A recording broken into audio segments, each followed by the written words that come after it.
berjudul Karakteristik Perkembangan Kognitif, Sosial, dan Moral pada Masa Remaja dan Dewasa. Perkenalkan, nama saya Arifin Nur Rahman dengan NIM 243151061. Saya Hoirunisa dengan NIM 243151070. Muhammad Andri Setiawan dengan NIM 243151078. Nadib Masyahrani Asidik, NIM 243151088. Latar belakang. Masa remaja 12-18 tahun adalah periode penuh rasa ingin tahu dan percobaan, dengan perkembangan moral penting menuju kedewasaan.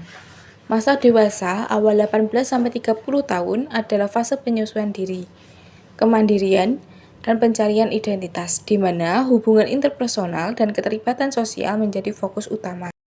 Karakteristik perkembangan kognitif sosial dan moral pada masa remaja dan dewasa.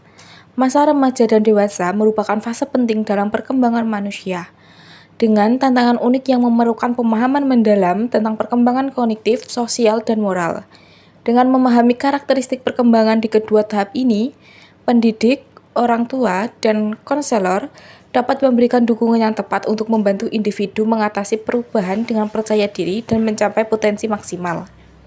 Pembahasan ini bertujuan untuk mengeksplorasi secara komprehensif karakteristik perkembangan kognitif, sosial, dan moral pada masa remaja dan dewasa, serta dampaknya pada pertumbuhan individu yang optimal.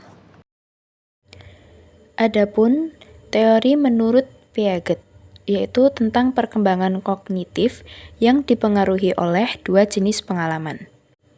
Yang pertama, pengalaman fisik, yaitu interaksi langsung dengan benda untuk memahami sifat-sifatnya. Yang kedua, pengalaman matematis atau logis, yaitu analisis akibat dari tindakan terhadap benda.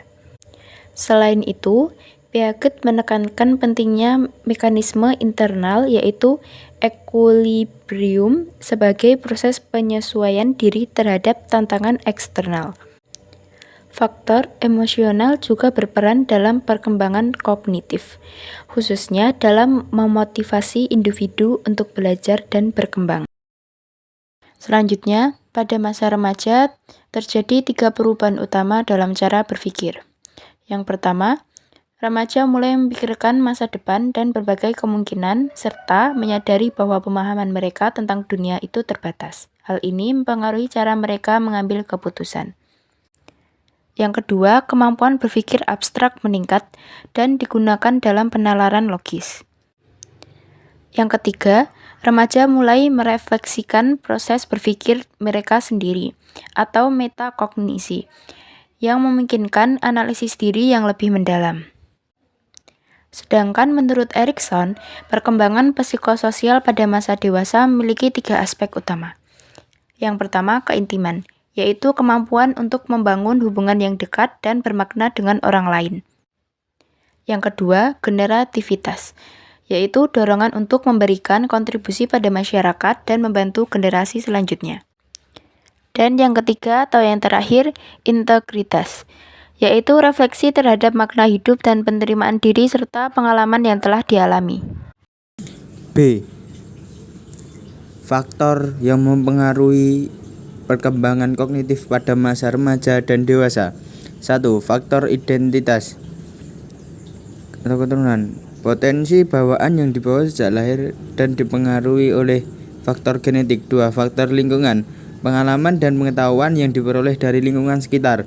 3. Faktor kematangan, kesiapan fisik dan psikis yang berkaitan dengan usia.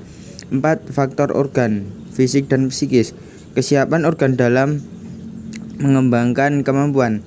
5. Faktor pembentukan, kondisi eksternal yang mempengaruhi perkembangan intelektual, baik melalui pendidikan formal maupun pengalaman sehari-hari.